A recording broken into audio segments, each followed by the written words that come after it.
Hi, welcome to my video again.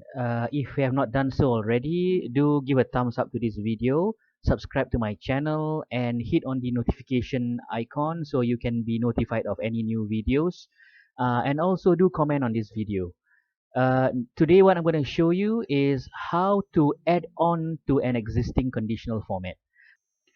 If you don't know what conditional formats are, I have put the link to that video in the description box of this video.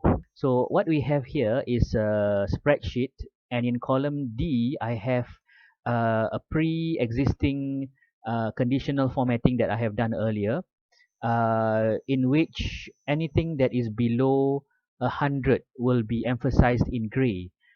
However, I would like to also emphasize anything that is above 150 in blue. So how do I add on to the conditional formatting that's in column D?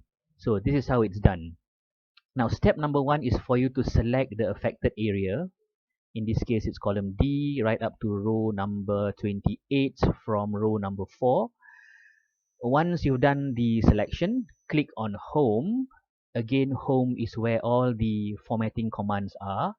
Click on Conditional Formatting and click on whichever type of conditional formatting you want to add on to the existing one.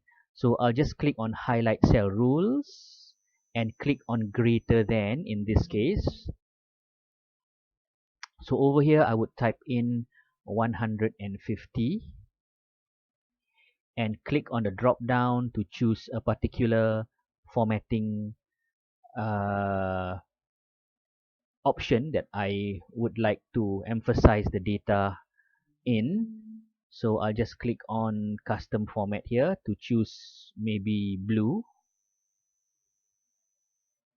So blue, click OK, click OK, and there it is. As you can see, anything less than 100 would be in gray, anything greater than 150 would be in blue.